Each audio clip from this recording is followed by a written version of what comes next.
Radio city podcast. Radio city పిట్ట కథ. మీరు వింటున్నారు రేడియో సిటీ 91.1 లో. నేను మీ ఆర్జే యోగితాని. మరి ఈ రోజు ఫేర్ గా ఉంటే మనకెంత అడ్వాంటేజెస్ గా ఉంటది అన్న విషయం గురించి చక్కనైన స్టోరీ తెలుసుకుందాం. అనగనగా ఒక ఊరిలో ఒక రాజు ఉన్నాడు. ఆ రాజుకి ఒక మంత్రి ఉన్నాడు. ఆ మంత్రి ఆ కింగ్డమ్ లో ఉన్న అన్ని లెక్కలు తనే తేలుస్తూ ఉంటాడు. ఆ ఊరిలో ఉన్న వ్యాపారవేత్తలందరికీ చాలా ఫేర్ గా డబ్బులు చెల్లించేస్తూ ఉంటాడు. ఒక రోజు రాజుకి ఒక ఆలోచన వచ్చింది. ఇంత నిజాయితీగా, ఇంత ఫేర్ గా మనం ట్రేడ్ చేస్తే నా నగదు అంతా, నా సంపద అంతా జనాలకే దారిపోసినట్టు అవుతుంది. ఇలాంటి సమయంలో మన మంత్రికి కొంచెం మాట్లాడి చెప్దాం. ఇలా నువ్వు నిజాయితీగా ఇస్తూ పోతే నా సంపద అంతా తొందరగా పోయి నేను కూడా సామాన్యుణ్ణైపోతాను అని చెప్పి మాట్లాడితే ఆ మంత్రి ఒప్పుకోలేదు. సరే, నిన్ను ఈ పని నుంచి తీసేస్తున్నాను అని చెప్పి ఇంకొక వ్యక్తిని ఆ కింగ్డమ్ లో అపాయింట్ చేసుకున్నాడు. ఎంత ఫూలిష్ మ్యాన్ అంటే చేసే పనులన్నీ కూడా అందరూ తిట్టుకోవడమే.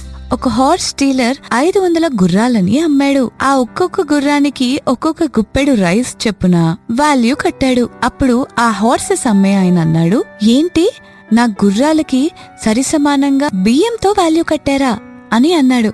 ఆ విషయం తెలిసిన ఊర్లో ప్రజలందరూ చాలా కోపంగా రాజుగారి మీదకి తిరగబడ్డారు. వెంటనే ఆ రాజు ఏం చేశారు, పాత నిజాయితీపరులైన మంత్రిని తిరిగి తెచ్చుకున్నారు. అందుకనే ఫేర్ డీలింగ్స్ ని నమ్ముకోవాలి. డిసప్పాయింట్ అయినా కూడా ఫ్యూచర్లో ఎలాంటి ఇబ్బందులు ఉండవు. కానీ అత్యాశకు పోయి ఒక్క రోజులోనే కోటీశ్వరులు అయిపోవాలి, ఉన్న సంపద డబుల్ అయిపోవాలి అని అత్యాశకి పోయిన వాళ్ళకి డెఫినెట్లీ ఎదురు దెబ్బలు తగులుతాయి.